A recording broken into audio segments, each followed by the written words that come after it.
Let's talk about it. We got lots to say. Let's talk about it. Come on in. Okay, welcome everyone. Tonight, live from the Moxie Media Studios in New Orleans / Elmwood. It's time for Let's Talk About It. Tonight's guests include our very own Leilani Heno with X-Trainers. Also, we're going to be visiting with Robert Feisler tonight as well. We're so excited. Of course, along the way, the sounds of the Let's Talk About It Orchestra with Vanessa Carr Kennedy. And now, your host, the godfather of the lesbian mafia, fundraiser supreme, friend to one and all. My pleasure to introduce to you, Misti Gaither. Thank you so much. This is really great being here at Moxie Media Studios. I like saying that. I love the headphones. It rolls off your tongue nice, it doesn't does. Yeah. Moxie Media Studios. Right. And I like it because we have our headphones and our own mics. And I have begged for headphones for years. you have begged almost 3 years. We have headphones. And then when we came here, my first question was, excuse me, do y'all have headphones? I'm not coming in the door Right, unless you have excuse me. headphones. If you don't have headphones, I will keep walking. Jeff will throw a hissy if we He don't will. have any You damn don't want to see headphones. Jeff having a hissy, Lord knows. Lord knows that. I'd Right. like to see that. So I'm excited about our guests. I always say that because Always. I am. Well, you are, because we have genuinely, as wonderful am I. guests. We have my great friend Leilani Heno. Not only is she the owner of X-Trainers, she is also a motivational speaker and really just wants to get She in there. motivates me with her energy when she walks in the room. She does. Aw. Me she too. does. She walks in the door and is just like, You're so sweet. Yeah, me too. Almost like, and she's always about fitness, but not Mhm. also about just about fitness, life. but about mental health care, Yeah. physical, the whole enchilada, which makes me hungry, which I'm sure I can't have.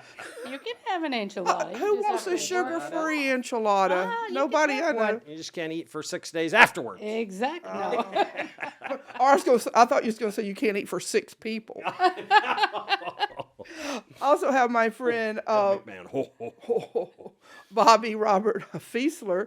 He is not only is he an author, which yourself is also, that you've wrote, several books too, but he is also an award-winning author of the Tinderbox and also 64 Parishes, which they both talk about the upstairs lounge fire, which if you have not read these books, please get on board and Highly get one. recommend them. Amazing. Highly recommend And he has really taken the literary world by storm. And he even, I know it's Edgar, it was either the Edgar Allan Poe Award or the Edward We'll have Morrow. to ask him specifically. We Yeah, will but get he- here yeah, because he I know won the one, guy's yeah. the name of the award started with an E. Yep. So therefore I digress. Yep. But anyway, I'm so excited to talk to each of these individuals. Today,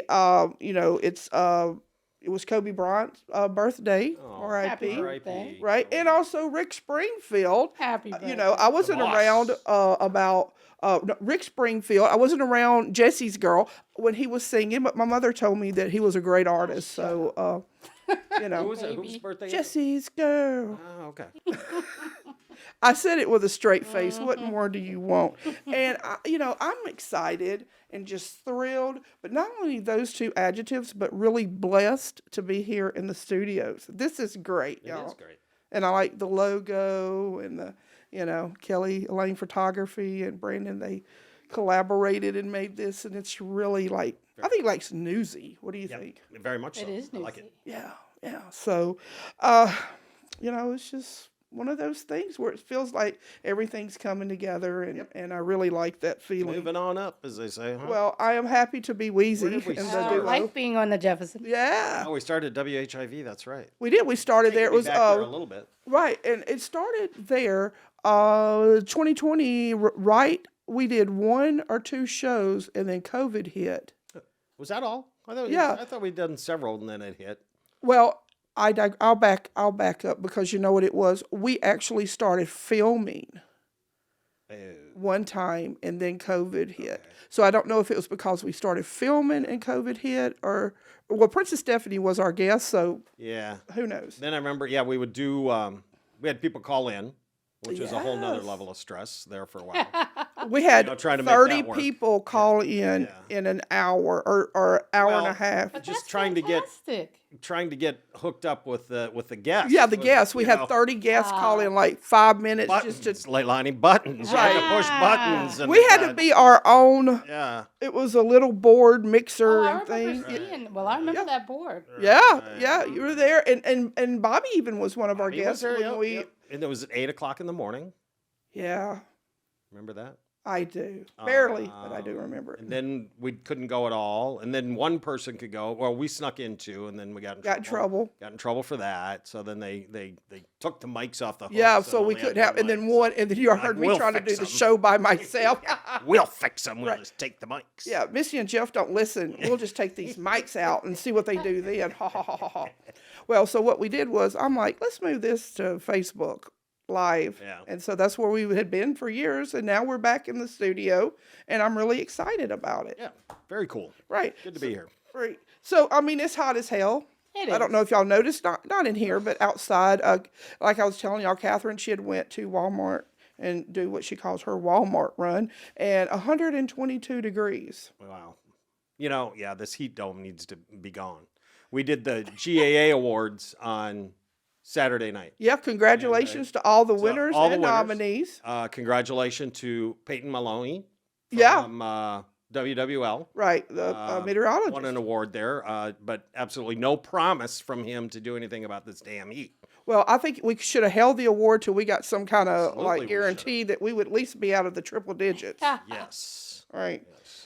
So how many, have y'all seen the Barbie movie yet, I Jeff? have not. I have not. I want to, No. but I have not. Now, I heard it's not for kids. I would go, but I'm not going to go out of my Right. way. If When it comes on if TV, it rolled I'm out, gonna watch it. absolutely, I'll watch it. Yeah. Absolutely.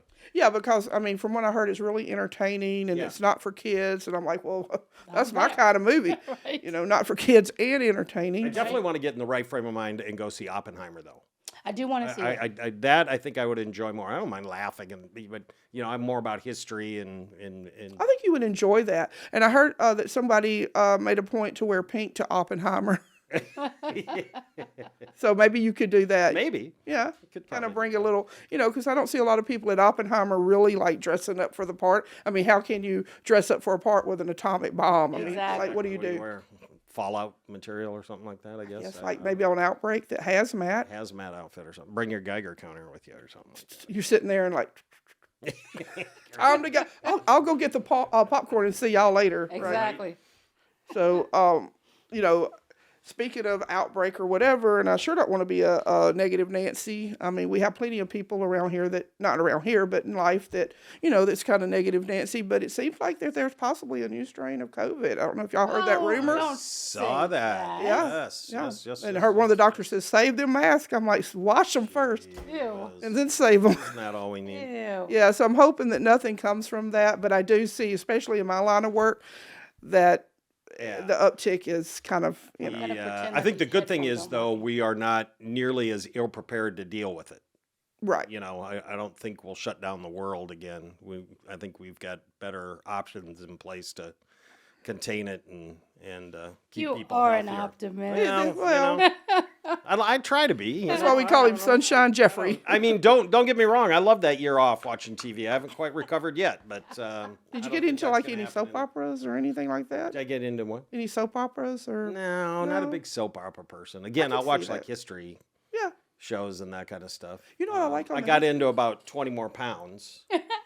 Well, That found. but its you look way to great. me, but thank you. but you lost a lot of weight. Well, I did lose a bunch right after COVID, but You did. now it's whoop right back. Well, I can't tell. Came right back. Well, black slimming, Well, that's why I wear that, and bigger sizes works good too for me. Yes. I went from large to now extra large, and then I still got to do the trick with the wrinkle releaser and then yank on your shirt to make it bigger. You ever try that? That's good. Oh yeah.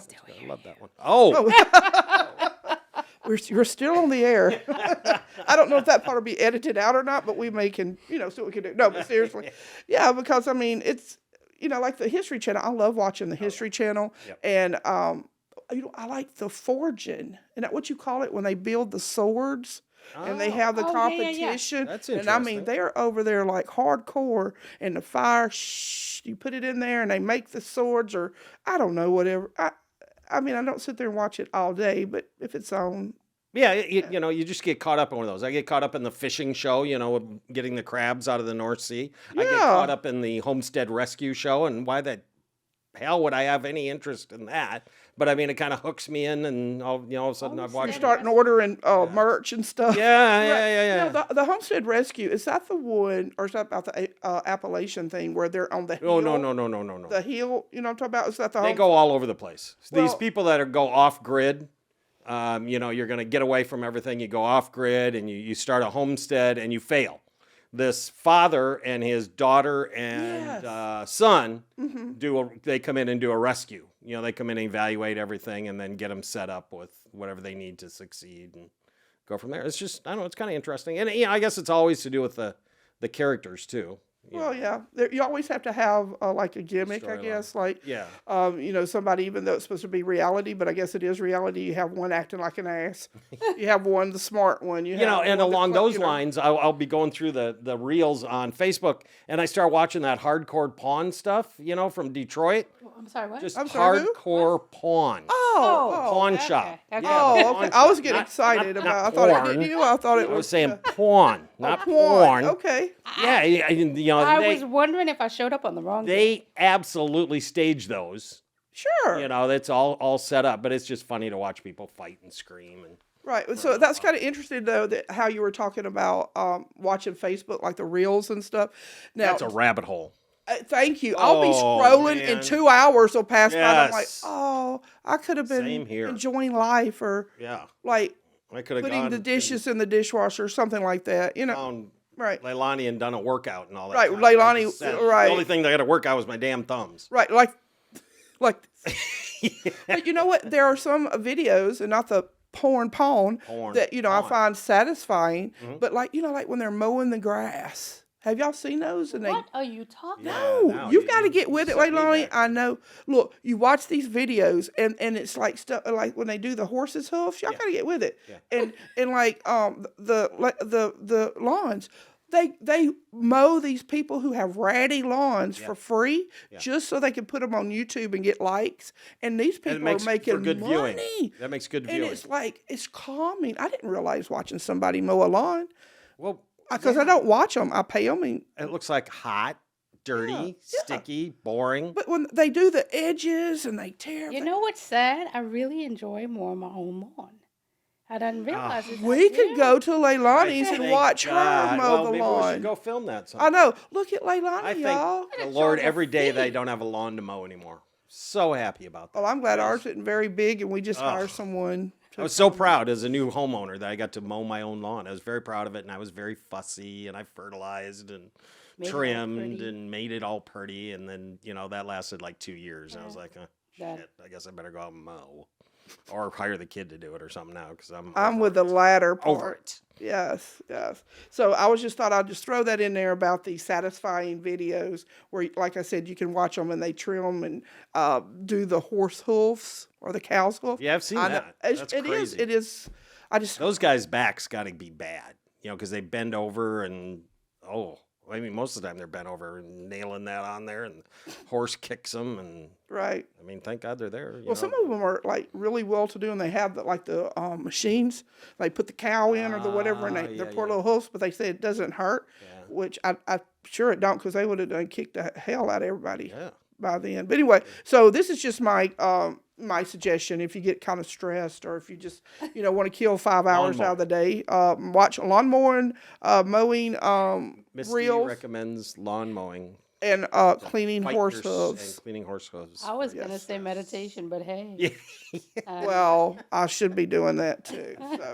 So Leilani, enough about mowing lawns and stuff. So, like I was saying, you have the X-Trainers, and you just celebrated your 20th anniversary of having X-Trainers, and like I said, that was really congratulations. amazing. That's great. It's actually 33 years. It's 33. 20 years at at the location. Yeah. But like I said, you were at that location starting when you were 9. Yes. So therefore, right. Yes. And that's really cool. So I remember when we filmed there. We filmed there one time. And remember Catherine with the... Oh my goodness. Y'all cut up so bad. It was so much fun. Look, we hadn't been back. I wonder why. Haven't been invited back. Right. She's like, no, I'll come to you from now. But anyway, when we see you, we what do you call it, like resonate with you, like working out and what people don't know. Like I said, you're a motivational speaker. Absolutely. Very And motivational person is your aura when you come in the room. Thank You know, it's like workout or happy, smiley, bubbly. I don't know. Thank You know. Yeah. Maybe your wife could. Maybe your wife could tell a different story about when you come in. And now our special guest, Brandy. Bring that dirt, girl. We gotta go. But tell us about that. I mean, is that what you want to focus on today? Is about the motivational part, where maybe like some people may not know that you offer those services. Well, I don't offer meditation. No. We do now on Saturdays. Come to think of it, I forgot all about that class. But X Trainers is actually it's a 3,000 square foot, completely private, accountability based personal training facility. Mm-hmm. So basically, it's not a gym. It's a personal training facility that's 100% private. And you asked me what was your question? Like, if you were wanting to bring up about the motivational part in your books today, or if you just wanted to talk about exercise, or hell, we can talk about all three. One of the things I'd like to focus on is businesses as far as being Yes, that's it. That's important to me. That's a topic I think that's not touched on enough. And I see a lot of times when I'm traveling, I go in different places, I'm trying different businesses, and you get there sometimes, and you work hard for your money, and you have your family with you, and you get in, and I don't even think about this until I get there, and then you're sitting down, you're eating. Not saying that this happened to me personally anytime recently, but I have seen friends and reports of being treated like you're being stared at because it's a same-sex couple, and Sure. those things. So one of the things I wanted to talk about is inclusiveness in the business with the LGBTQ community, and how important I think that is, and how a lot of local businesses and national businesses are not actually hitting or touching on that. So that to me is highly important. And that's one of the reasons why X Trainers is so private, because, well, really 3 reasons. One, because I'm a bit of a germaphobe, and when you start talking about a gym, anytime you have sweat, that's a petri dish for germs. So I'm very particular about cleanliness. But the other thing is a typical gym business model, when it's set up so that they oversell the facility. Sure. And so the goal is for only 20% of the population of their members to actually show up. So it's not really geared towards helping people lose weight or get in shape. And that's always bothered me, because the more people I can squeeze in over the fire marshal capacity, I mean, they outsell the capacity that they can do, because they want to charge you $10 or $20 a month. Same thing they do on an airplane. Exactly. You sell extra seats because the chances are some people aren't going to show up for the flight. And there's a statistic that 20% of the population that join, I mean, and you know this, so many people who join a gym and they never show up. Sure. They hope that 80% don't show up, and that's how they can charge $20 a month or $10 a month or something like that. Where our goal is, we're accountability based. You have to be there. It's one-on-one with your trainer, and it's private. So the only people in there are you and your trainer, and then everything is measured every single month. So you actually follow a path of how well you're doing. So we try to only target the 20% of the people who actually want to be there. So we're a lot different than other places.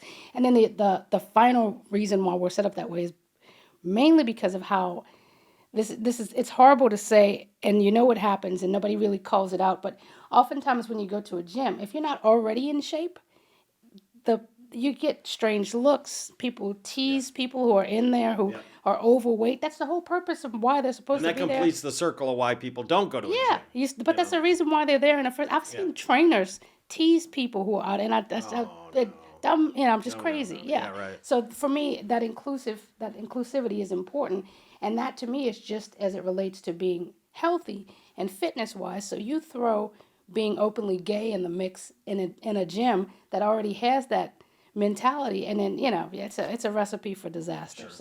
It's huge. It's a huge issue as far as feeling welcome when you go to a business, or any type of business, and I think that's important. So that's what I'd prefer to focus on. I mean, I'd love focusing on my business.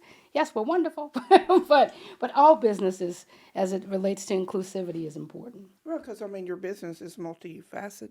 Is that right? Yeah, absolutely. Is there your concept, what you've put out there as a business model? Are you the only one? Is anyone the only one that does that in the town or nationwide? In the region. In the region. In the region that I know of. I was the first to open a 24-hour fitness facility before 24 Our wow. fitness came, and we were on Central Avenue, and it was Okay. Central Fitness in Metairie. And I didn't know I was creating something. I had no idea. And then that popped up with the 24-hour fitness. But I used to train at so many different gyms that I basically just took everything I didn't like or that made a person uncomfortable Right. and morphed it into a business. Very That's cool. basically the way, we're set up. Do you know how high the profitability margin is for a business that's inclusive of the LGBT community? Profits are 25% higher if your upper management is LGBT inclusive. Really? Yeah. That's Wow. fascinating. Any thought 25% behind that? Hmm? Any thought behind that number? Well, Why think that? about it. If you go somewhere and you feel included, Sure. you feel welcome, Sure. employee retention is higher. Yeah. So if employee satisfaction is higher, that's directly correlated to profits. Makes sense. So if I'm happy, I'm going to work harder. I'm not going to leave you. Right. And in the market we have today, you can barely find employees. And so if you discriminate, I mean, how do you think the second somebody can get another job? Yeah. If I don't feel welcome and I'm in the closet, I'm not forced to stay in the closet because I'm so uncomfortable, the first thing I'm going to do is go and run for another job. Sure. Sure. I mean, and it's so to me, it's common sense. I don't understand how more employers don't see that. Do you think it's because of the it's kind of doing an uptick now about the backlash of being LGBTQ in like some businesses? Take for instance, like the lady who got shot in California for just an ally for just flying a flag. And do you think I missed that. Yeah, and I mean, she was an ally and just put up an all-inclusive flag, and Yeah. somebody Got didn't in like a, it. Boom, and got in an argument with a yeah, hater. Yeah. And it came back and so I'm just wondering if that might be the reason, or that they just don't want that, or maybe that they haven't thought about the 25%. Because sometimes it's just numbers. It really ain't about even- that people that don't think about the humanity of it. Some people are just numbers people. Take LGBT out of it, and let's make it just men and women. For businesses that are more inclusive of women, women make 80% of the financial decisions in the U.S. Right? For just women, if you have more women on a board, let's say on your board at any company, your profits are higher. It's statistically proven that profits are higher, and it's simply because women can relate to women. So if a group of the same guys are all trying to market something to women that they can't relate to, it's like being a guy and having 5 sisters. I mean, you typically understand women better because you have 5 sisters. It's kind of common sense. Right. Makes So sense. so if you have one gay friend and you understand, you're actually friends with that person, and you understand what hurts, what doesn't hurt, you're able to reach that person. So marketing's the same. If you have a marketing team that's trying to market a product and you don't know if the person drinking Coke or whatever it is that you're marketing is gay or straight, you have no idea. But if you market something that's hurtful because you don't even realize what you're saying because you haven't been, sometimes it's just because you don't know. Not just because you're hateful. You just might not know. Right. And so if you market something that doesn't appeal to a large group of people, which is us, and you miss out on that entire market. So being more diverse is really more common sense for the business. The earnings before profits and before taxes actually is even higher. I think I don't remember the statistic. I want to say it's 10% higher just by having a more diverse team, whether it's gay or women or whatever it is. And it's important to say it's not just having a more diverse team or being LGBTQ inclusive. It's actively promoting it within your business, because once a year you see businesses that you don't know about that fly a rainbow flag, and then all of a sudden they're gay friendly. I mean, some of them are, some of them are not. Right. But just because you wave a flag doesn't make your employees feel comfortable. yeah, you'll see a lot of them around the Or corner in even, the next Yeah. week yeah, or so, like with like decadence. companies, they come up with something and they've never really donated or done anything for LGBTQ, and then all of a sudden they're like, wait, they will All of a buy- sudden on Gay Pride, Profits. Right. then They'll buy throw up a candy. flag. Profits, Right. come Yeah, here. yeah. It's like, and you know how when we see a flag and we get excited because we feel like you're including us. Sure. But if it's just for the one day, hey, that's just not Yeah, gonna, that ain't cool. That ain't cool. But I mean, I believe companies could do a much better job if they want to be inclusive by having it come from the top down. So just flying a flag is great, but when management, like specifically when I hire, I go through the steps in the interview, And I make sure we have clients that are black, white, tall, short, gay, straight, Jewish, non-Jew, whatever you are, you know, that's who that person is. And as long as they're kind to you, we do discriminate against, I was going to say a-hoes. And that comes in every color and shape and size. I think That it that's does. acceptable. I think you could say the whole word. Yes. Yeah, we do If not, we discriminate could go, against assholes. How's that? Bleep it out. We don't know. Yeah. But yeah. And what about like business, LGBTQ business owners? Like, how can they maybe, because what I've found, and if I'm wrong, please correct me, but what I've found is you cannot solely depend on the community to support your business. No, you can't. So like, and you have to be also ally friendly to be able to make it. And so, is there a different method or a different ideology that maybe the LGBTQ needs to use to be also inclusive, or just, you know, is it the same? If you didn't know me, and I've heard this before, I've had customers that come in and they go, "Oh my God, I'm so excited! I didn't know you were family," and I don't market that. I don't even think about it, to be perfectly honest, Right. until somebody's hurt or a friend of mine or something happens. Then I think about it. Right. If I'm being perfectly honest, I'm running my life. I'm doing my business, my family. I don't really think about that in particular as a day-to-day thing. But I will say that if you look on somebody said if you look on the internet, you can see if a company says they're gay friendly, or you can tell if they if they put pronouns in parentheses. I don't have that on my website. I haven't thought about it. But the thing that I do have is I make sure that my employees, they understand that this is the way it is. We accept everybody, and if it's something that you're not comfortable with, this is just not the place for you. And I make that known throughout. And if we ever have an incident, which I haven't, probably because it's me, I think I have one time in 33 years, once. And I'll call the customer out and let them know this is where you are, and we don't discriminate against those things. Right. It works better for me because we're private, so it's not a gym full of a bunch of people. And when you're there, you're with a trainer, so you're safe. So you never have to worry about that, because we don't have people running around the studio that may say something hurtful, or we just don't have that. But what people really need to understand, I'm not sure if I answered your question. The answer to your question would be for management of that company to make sure that their employees understand that that everybody's welcome. I think that they should make sure that they have that conversation, because I know that peers of mine that are business owners, they'll say we're all inclusive, and they'll say those words, but that means different things to different people. Exactly. Yes. Right. So some people who I know who are not, they don't discriminate on race, still discriminate on if you're gay or not. So I know lots of people like that. And so from the management position, you don't know how that's taken from each person. I would spell it out. I would specifically say if the person's gay, if the person's straight. I even go through scenarios. How comfortable do you feel one-on-one training? If I'm talking to a guy, a straight guy. If you have a gay male guy, that's how comfortable are you? Because I want to know. Because if my customer feels uncomfortable, I don't want that person training with that trainer. I just don't want it. Right. I mean, it's not comfortable for the client. It's not comfortable for the person who's uncomfortable. So to me, I think it's important that it's just call it out. Just mention it. Talk about it. I think that's highly important.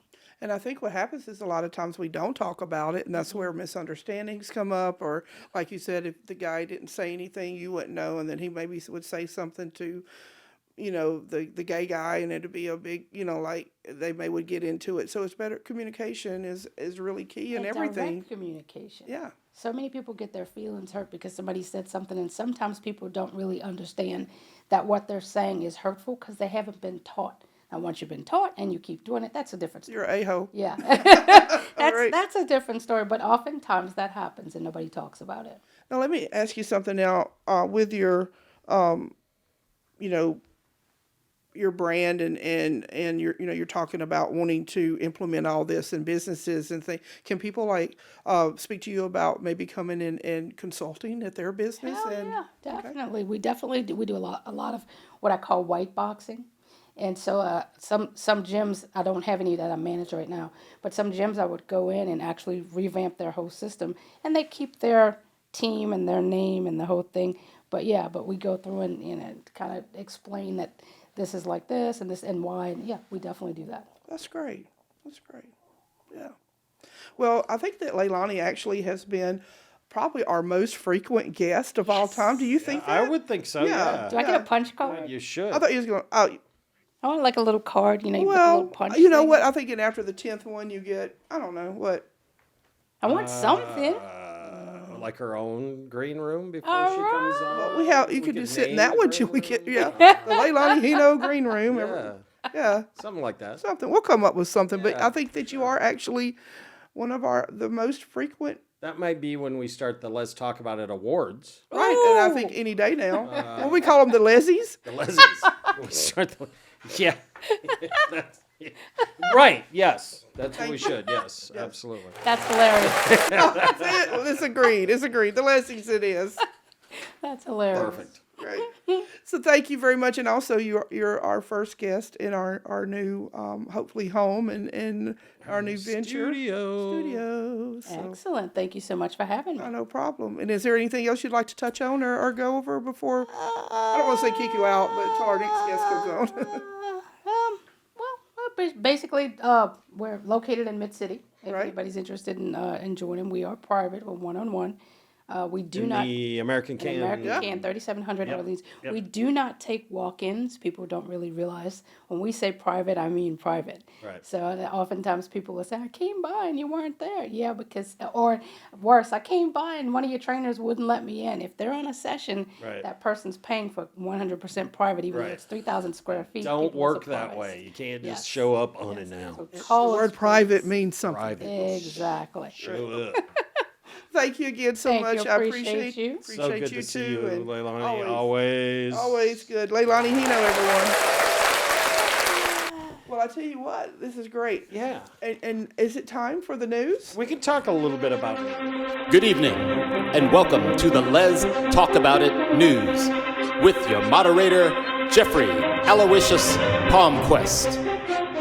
I did something a little different tonight, though, Misti. I didn't do the typical, read a headline and do the story. Okay. What I did, I was going through, and there's so many. And the thing is, it kind of brings me down when I go to do the news, because as you know, as I say every week, that go to lgbtqnation.com for more. Sure. But I find all the news headlines are just like negative Nancy stuff. Yeah. I just kind of get tired of it. And I go to the life section, I look for fun stories, and they have them.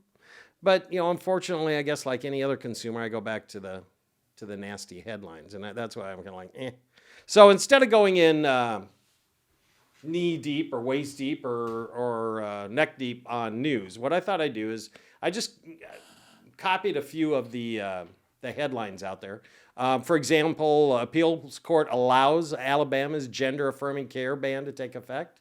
Sad, Very sad. right? Yep. Yeah. Catholic schools tells trans kids to act like their biological sex. Sad.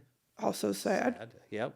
GOP official pressured city council to block gay pastor's nomination to the library board. Sad. Sad. Yeah. GOP official protests trans rights by displaying a 16-foot penis sign in front of children. Now, I wouldn't even throw that as sad. That's. I mean, And then, of course, the very sad story out in California with the lady who is a LGBTQ plus ally, right. was flying the pride flag, and it looked from some of the pictures, some other rainbow paraphernalia in front of her clothing store, I believe it was. And somebody felt, here's my thing. If somebody's doing something I don't like, if it's a business and they're flying, let's just say the swastika, I'm not going in there. Thank you. Don't go. I'm not going in No. there. And I'm not going to make a big deal out of it. And I'm certainly not going to get their attention. And when they disagree with me and won't take down said flag, go back and kill them. Exactly. I just don't understand. These people are just crazy. Crazy. People are nutty, or I don't know if it's the heat. I don't know what it is, but people are getting Well, crazier I don't. every day. I'll be real frank, and I'm sure I will upset some of our viewers up there. But it's the Donald Trump effect, in my opinion. You go out there and just be a rebellion to everything and lie, and cheat and say whatever you want, and that's okay. Yeah. As long as it betters you or your agenda. So, I apologize for that, but that's, we can talk about it. Right. I mean, it's Come on things in. that need to be discussed, and that's what we're here for. Everything's not always, Right. agreeable or the most popular or whatever. Right. The bright side of, I did see a little bit of, to end out the news. We have, good things coming up. Southern Decadence coming up in New Orleans. We had a very successful Pride. We had a great night the other night at the GAA Awards. So there are positive things going out there. I don't want to be always Debbie Downer, doom and gloom. But I was happy to read an article where Republicans joined the Democrats to pass a law by banning the gay panic murder defense in New Hampshire. Now, you've heard of that before, right? I have. Where he came on to me so I could yeah. kill him. So congratulations to good folks up in New Hampshire for addressing silly things like that for people to get off for a defense. So there's maybe a little bright light at the tunnel, end of the tunnel or somewhere around there. Yeah, there is, and I think what happens is with all the negative Nancy stuff, the Debbie Downer, the news, and all that, that things that actually are good gets overshadowed. It does. With as we crap can attest to, people love the drama. They love the fight, and that'll be to the top. It is tough what to it turn is. on the news some days. It is. For sure. Right. That's why I watch the mowing videos. So far I haven't got me riled up yet. Yeah. Somebody's going to cut against the grain someday. And I'm going to be like, stop. Snap. Don't do it. I would like to talk about our sponsors for a little while before we have Mr. Bobby Feisler in here. Such a good group of folks. We got a great group of folks. We have Chef Ron's Gumbo Stop. Right out here. That's actually where we're at now, between there and home. Right. You can never go wrong with Chef Ron's Gumbo Stop. Wonderful food. He has, of course, the gumbo. And have you ever had his salads? I have. Had a salad. Not only are they really good, but they're beautiful. Like I like when people take time and just and it's just you eat with your eyes as well as you do with your mouth and your tongue. Something that looks. I believe good, it. Is going to be much more appealing than just kind of open the bag and dump it on a plate, which ain't happening at Chef Ron's. No, because you can tell that there's actual care and thought put into the process. And they're big salads. They are. And that's a nice thing I like about a salad too, because you can eat part of that, take it home, and you got lunch tomorrow. There you go. Always my favorite. Right. Also, LPK, Louisiana Pizza Kitchen Uptown. They won. Yeah. What was it? Restaurant of the Year. Yeah. Yep. Rob always, him and Chef Ron, they have that in common where, that they always do a lot for our community. They step up. They do. They really do. They really do. And so congratulations to Rob for winning the Restaurant of the Year. And big deal. Absolutely. And Wednesdays are Wednesdays, half off of all adult beverages. Show your gay card. Yeah. It's got to be valid. I was gonna say, who validates it? It's got to be valid. Like, was it like Leilani talking about when you punch? Yeah. Get a no. No. I think you got to pay your dues. Make sure you're up to date and have taken all the. I think I've paid my dues. Taken all the continuing education. Make sure that's all checked off. What do you call that? The CEU hours.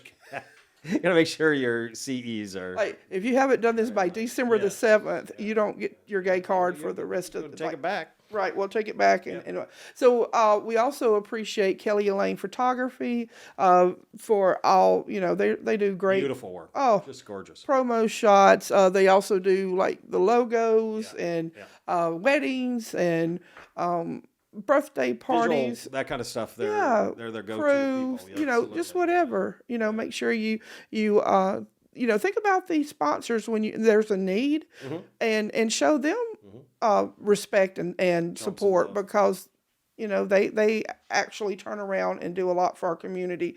The Gulf South Chamber of Commerce, the LGBTQ Chamber of Commerce, a great organization, great bunch of people there, great board. They really want people to, you don't have to be a huge business to join. No, any kind of business. If Sure, you're or individual. by yourself or an individual or something like that. It's great, great, great networking. It is, and they have events all the time, and it's really a networking, and that they like-minded individuals, a lot of allies are also joined, so it's everybody that's wanting to work for the greater good of everyone. Yeah, that only benefits you. Right, so why not? It really does. Why not do it? Also want to give a shout out to Ryan. He is starting an Etsy. Junk to Funk, starting an Etsy store. And I've told Ryan this also. I don't quite get Etsy. I guess I need to look into it more. I mean, I haven't really looked, but I know that there's a lot of success there to have. Sure. And I know he'll be successful because he has such great work. And he'll also be setting up at Southern Decadence, I'm sure, at their, is it like a little block Phoenix, party, like at the block Phoenix? party, Okay. So y'all be sure to check out Ryan and all his wonderful, amazing art that he'll be doing. Absolutely. And then we also have Bourbon Pride. For all your Pride, Southern Decadence needs, just, they have candles, they have, greeting cards. Coffee mugs, cards. I mean, everything that you want. Cleaners. T-shirts, like original T-shirts and coasters now. Coasters. Yeah, so it's 909 Bourbon Street. Socks. Underwear. They have ties. I don't know about ties. Probably got a tie or two. Yeah. T-shirts, obviously. All kinds of stuff. I think they Bathing got some suits, maybe. harnesses and some of that stuff too. Yeah. I don't know. Yeah. Whips, chains. No, they don't. I'm I was going to say, kidding. that's a whole nother show on I'm all kidding. that. I'm kidding. But please go to 909 Bourbon Street where you will just really, be welcome. They actually have a water bowl outside with little treats for your dog and water. Yes. So we appreciate them, and they're also really good for the community. And I don't want to forget about, Metropolitan Community Church. MCC, 10 o'clock a.m. every Sunday, where you are welcomed.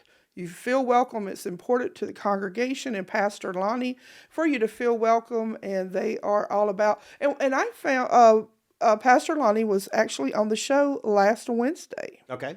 And I'm trying to remember the name of it, but it's Rainbow something, where that the MCC Church, they donate even to overseas to promote different people, with maybe having trouble with the LGBTQ, because overseas, we have a time here in the USA, but overseas places they'll cut your head off for for whatever. Yeah, we think we can bitch and moan about what we got going on and how uncomfortable we are with what's going on. We don't know, and I mean justifiably so. Right. But,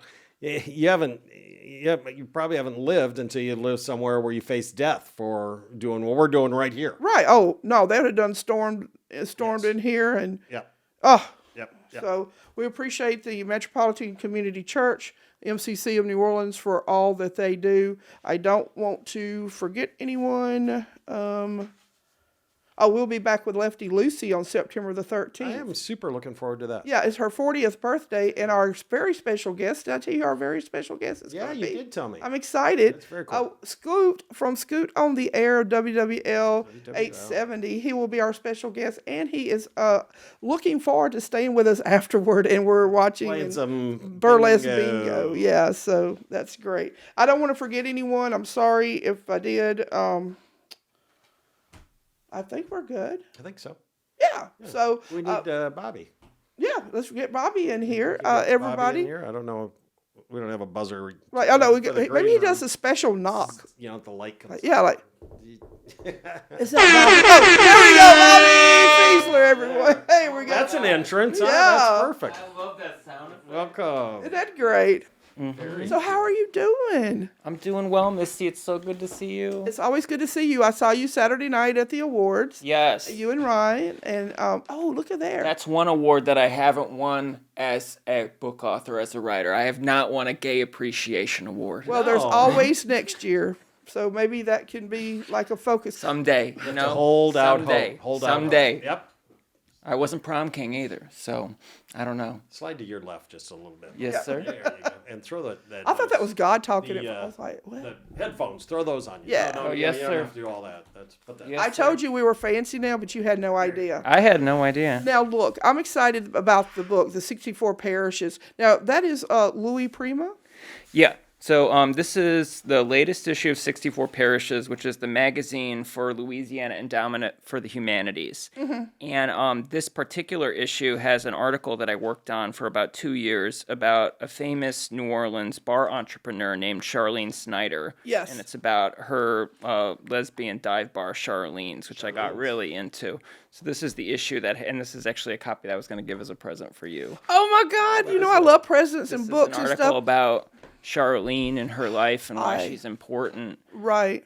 And the interesting thing about doing queer New Orleans research is that all the stories, it seems like, eventually come together and filter. They sure do. Yeah, I'm sure it's a you've puzzle. experienced Absolutely. this. Yep. Where it was through research I did on the 1973 Upstairs Lounge fire where I kept hearing the name Charlene Schneider, and people were telling me that the first time they heard about this fire was from this woman who ran a gay bar in Elysian Fields for women who would step outside to smoke, and she became a kind of street corner lecturer telling people that they should know about this event. And I was just like, who is this remarkable woman?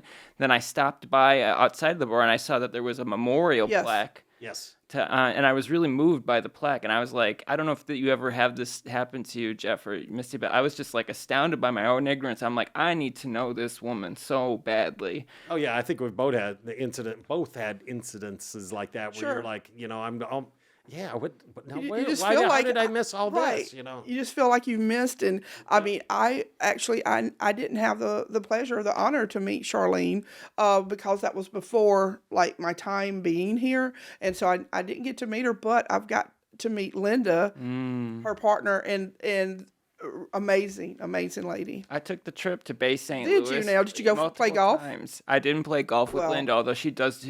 Linda did organize a charity golf thing for breast cancer charity every April. Which was something Linda started with Charlene after Charlene retired from her bar in 1999.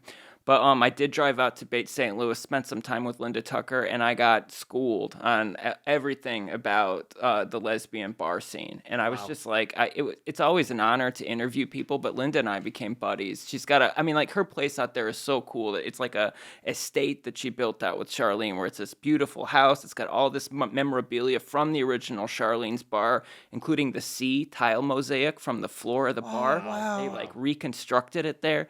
And then it has a beer hut there with its own liquor license. Oh, cool. She's so cool. Now, was Charlene's the only bar she had? Yes. So Charlene, she had never opened up another bar. It was 1978 in the beginning. It was right after the anti-Anita Bryant protest was victorious, and Charlene, in the midst of the elation, she'd been working for Times-Picayune, and she got laid off from Times-Picayune, and she got a sizable severance, and she thought, this is my time. She'd been a bartender at other lesbian bars, but she'd never had the opportunity to open her own place.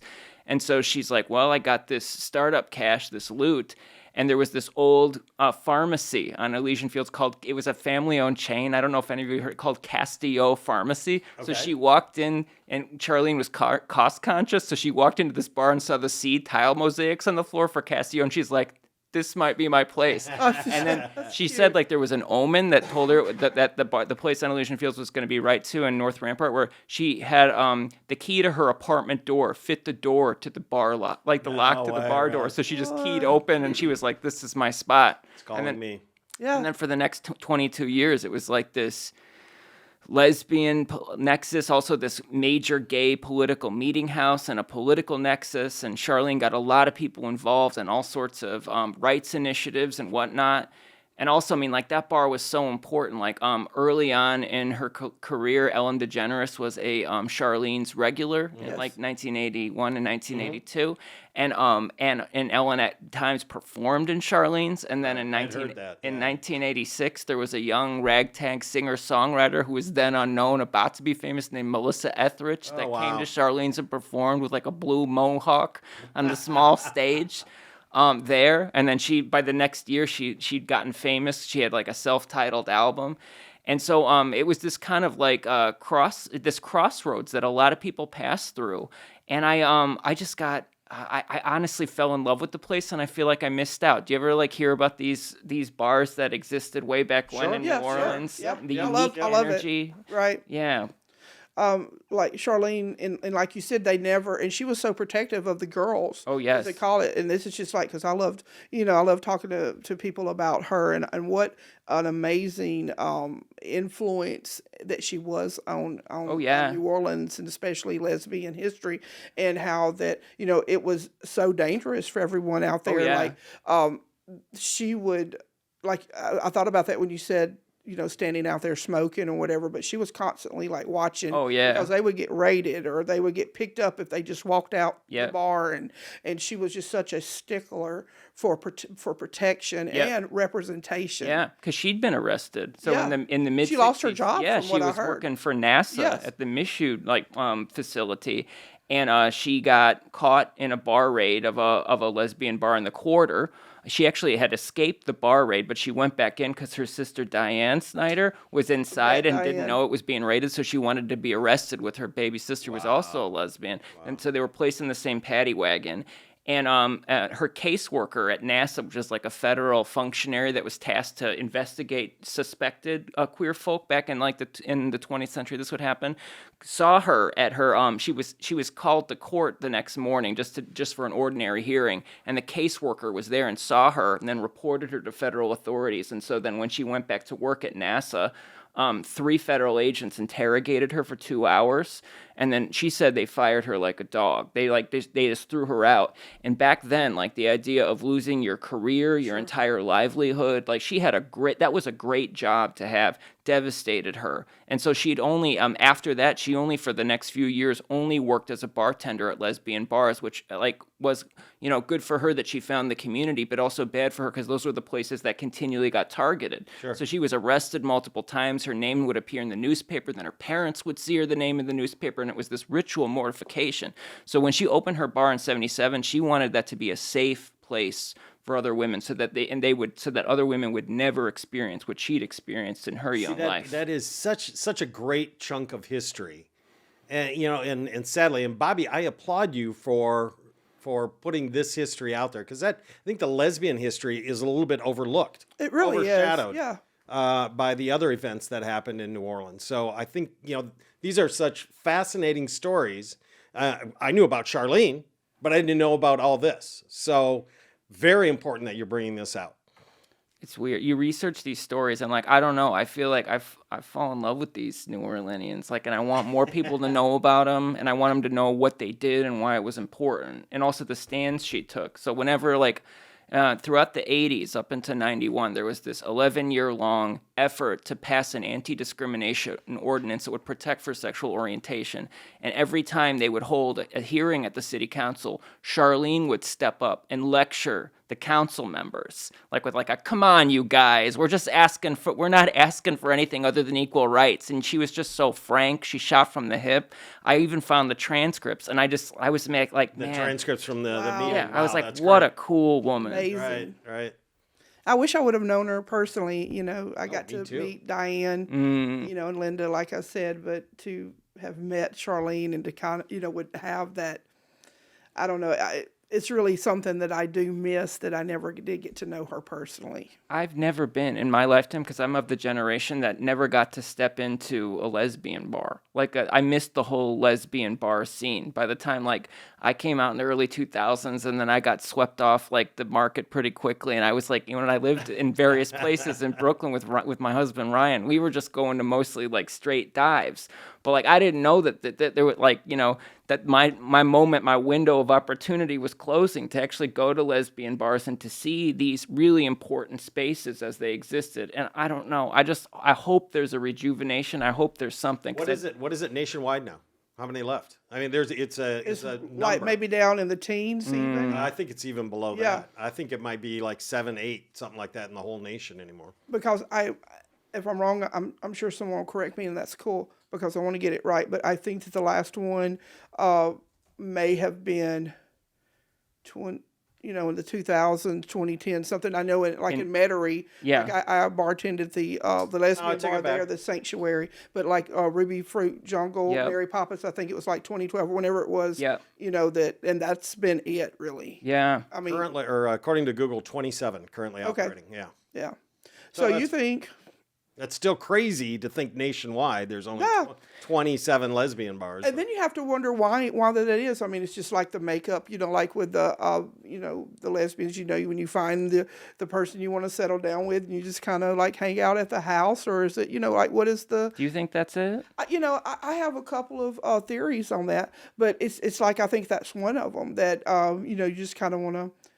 Or we'll just go and meet up with friends to watch the game. And in the meantime, you have a culture that's dying or is dead. Hope it's like you said, where it gets rejuvenated and, brings back. But you got to have support. You got to have support of the lesbian community. You got to. I think you don't see it right now, but you're going to see similar with the gay bar.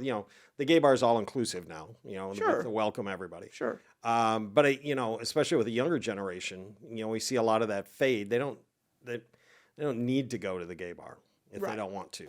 Right. They're more accepted. There's no fear of arrest. For being gay. So there isn't that sanctuary feeling of going to a bar for them anymore. So that puts the gay bar on the same level as the neighborhood bar, or the straight bar, or something like that. That's the way I look at it. Right. I think the younger generation just don't feel that need for the camaraderie, or for the gossip, or for the news, or something like that. What do you do when you're at the bar? Here. Right. Yeah, what do you do when you're at the bar? Yep. Like half the time, you're there on your phone. Right. You have the drag queens performing and all that, and you're like, give them $1, and then you get back on your phone, and right. and then you want to discuss on Facebook how that people don't do, right. whatever, but yet you have an opportunity to interact. Right. One-on-one, but I'm guilty of it too sometimes, and you're on your phone a lot. So sure, you see that at the gym, or I'm in my first year in the PhD history program at Tulane, and I see these younger queens on the apps. Yeah. Oh, they're nonstop, especially at the rec center. They're doing a few reps, then they're going like this with their phone, flicking their finger. Really? You know what they're doing. You know they're going through the apps. Yes, exactly. So there again, that's another one too. The apps. You don't if you're looking for something, you don't have to go to the bar to find it. You don't have to cruise to find it. You can just a la carte. Same as like you don't Uber. No, same as a pizza. A la carte. Just push a couple buttons. Right. You have an app. There's an app for that. There's an app for that. Yep. So let me tell you. I know you wrote the Tinderbox about the upstairs lounge, the 64 parishes. Now that it's also this is. About Charlene's, is it also about Reginald Adams? I wrote, another story for 64 parishes, and another one of their issues that was about Reggie Adams, who is the lone known person of color who died at the upstairs lounge. And Reggie had this amazing backstory that I only learned. I wrote the book Tinderbox about the upstairs lounge fire, and I've given about more than 200 talks about the fire. Sure. When this book came out, and I became determined if anyone ever expressed interest to me about learning about the upstairs lounge, I was going to try to find a way to tell them about what they're asking for. Mm-hmm. And so I gave a talk on the upstairs lounge, and I gave my usual spiel, right? It's like this notoriously unsolved arson fire that took place at this gay bar on the fringe of the 1970s French Quarter, claimed 32 lives, deadliest fire on record in New Orleans history, etc. And at the end of this talk, this person came up to me and he said, I knew one of the people who died in the fire when I was in the Jesuit seminary. The guy that was in the seminary with me, his name was Reggie Adams. Would you like to know more? And I was like, please do. Yeah. Oh my gosh, the gay Catholic thing. Let's do this right now. That's a story there. So got my attention. I learned a lot about how Reginald Adams had been, on the path to the Jesuit priesthood before he came to New Orleans to study at Loyola, which is a Jesuit university, and how almost as soon as he came to New Orleans, girl had a sexual and spiritual awakening. He was taking that streetcar down to the Quarter, exploring all the different bars, and he found various black gay bars. Not an uncommon story, right. Not an uncommon story. But Reginald was a black gay man, so he found various black gay bars that accepted him. But then the upstairs lounge was one of the lone mixed racially bars that would allow him to come and drink in the 1970s, and that's where Reggie met the legendary Regina Adams. Adams. They fell in love at the Upstairs Lounge. Yep. They were introduced, according to the legends, according to Regina and one of her stories to me, by the bartender Buddy Rasmussen. Okay. And they paired off, and they had this amazing romance that then was so tragically cut short by the Upstairs Lounge fire on June 24th, 1973. But then there's this whole other story was about how Reggie was identified. I learned through these Jesuits who even though they wouldn't on the record talk to me, they're still priests. So these are people who knew how Reggie got ID'd, and they eventually let me know the name of the priest from Loyola who went to the morgue to ID Reggie and why he felt obligated to do so. It was a guy named Father Joseph Doyle, who was the guy that was in charge of the seminary house where all the priests in training were taking classes at Loyola. And I was like, this is nuts. This has to be out somewhere. People need to know. So that was another article that I did for 64 Parishes where I was like, I felt you hear these stories and I'm just like, man, people need to know. Sometimes I feel like I'm not the right person. I'm a cis white gay man. I'm not always the right person to tell these stories. I try to look to see, are there other people telling the Reggie Adams story? Was there someone else at the time, telling Charlene's story, especially the angle I was taking on it? But sometimes these things just, I don't know. Do you feel like they call to me? And I want to burrow into them. I want to find the facts, and then I want to lay the facts out for everyone to know about these. I think these it's on the amazing contrary, Bobby. individuals. I think you're the person that needs to I do think that. so too. I mean, his You don't passion, have to be lesbian. You don't have to be black. No. You don't have to be white to tell the story. To tell the story that isn't being told. And I think you do a fantastic job. Amazing job. The research and the work that you've done, especially on the Upstairs Lounge, is phenomenal. It is phenomenal. Like I said, your passion and everything that I mean, you can tell it in your work. Yeah, it oozes right here, thank right you. now. Oh my gosh. Well, no, people need to know. And then these acts of memory, even though these are about difficult topics, because oftentimes people fear. I grew up in the Midwest where everyone fears negativity. Even if it's a tough topic, they don't want to talk about it. Right. But I feel like speaking about the Upstairs Lounge, I've seen how this acts of memory like this lead to accountability of leadership and actually can lead to changes at the policy level. So in 2022, I didn't even know there was someone that was standing me on I used to use Twitter before it got mean. Someone was standing every one of my posts on the Upstairs Lounge. It turns out that was the communication director for council member JP Morrell. And then JP stepped forward and was we need to issue a resolution to apologize for the Upstairs And Lounge. he's the one that stood up and said, I had no idea. Right. Yep. Lifelong resident. Yep. And so it was through this, not just mine, but the other scholarship that JP was seeing, reading, etc., that JP was like, you know what, we've got to do this, and we've got to show that the city of New Orleans now and the council of now is not the city of New Orleans back then. They ignored the fire, and the city council that disrespected the victims. And it keeps going. I was with you at earlier this summer at the meeting with the police chief, Yes. where there's interest now in the New Orleans Police Department to take a look at and seeing what they can do to offer historic acts of restitution. And I'm not saying that solves anything involving, queer bias crime or anything like that in the city, and there's tons of challenges. At the same time, I do think symbolic acts of restitution, especially if city agencies want to say, we were wrong back then, here's how we were wrong, here's steps we're going to take not to do that again, I think that stuff is meaningful. It is meaningful. And, I just want to say thank you from me, and I know Jeffrey feels the same. We appreciate what you do, and to take these, yes. and from your heart you do this, and it doesn't, you say, well, I'm a cis white man and somebody else could be writing or whatever, but I think if you have that empathy and you want to portray that person in the truth and from your heart, I mean, that's all you need. Yep. And you're doing a great job. I'm Keep a it up. fan of yours. I'm a super fan. And I see you making a difference with all the stuff you do. Oh, thank you, man. I appreciate that. Thank you for being a guest. We love to have you back. Give love from me to the hubs. I will, And you gonna Ryan. sign him? My husband Ryan loves you. Oh, I love him too. I mean, we're not running off together and nothing like that. But, well, maybe tomorrow. I think we're both passionate so much about the history. So Sure, that's we what are. makes it talking to Bobby and people like Frank Yeah. and anyone that will take the time or has the passion to dig in deep, and so we don't forget about things. Yeah, because it's so easy to do. I mean, is. you know, to not remember and you know. And details are important, not just to is. say, yes, there was a fire in the French Quarter and a bunch of gay people got killed. Right. I mean, you What were the won't- details? What happened? What happened afterwards? Which is and the faces and the, you Yes. know, like you won't, you could say that, you know, the 32 people died, but do you know the names by heart? Do you know the story? Do you know, yep, you know, everything what, behind. right. Yep, behind the story. Behind the story. Yeah, Yeah, exactly. Very fascinating. Right. So when I saw, not to change the subject or anything, but when I saw Louis Prima on the cover, I was like, oh, little known fact, y'all may already know this, I don't know, but Poppy Tooker lives in his home. Oh, I think I did know that. Okay. For some reason. And last October, Carrie and I went on her show and we did an investigation at her home, and it was very good. Was it? You can check it out on Louisiana Eats. Did you talk to him?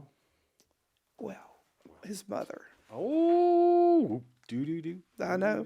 So thank you so much, Bobby, for Thank being here. you. Y'all be sure to check out the books Tinderbox and also the magazine 64 Parishes. And he's wrote article about Charlene Schneider and also about Reginald Adams. And I don't know if you want to put this on the book or not. It's really not that important, but it is to me. But our puppy Kahlua, as you know, her middle name is Regina after Regina Adams. Oh, that's So right. there you go.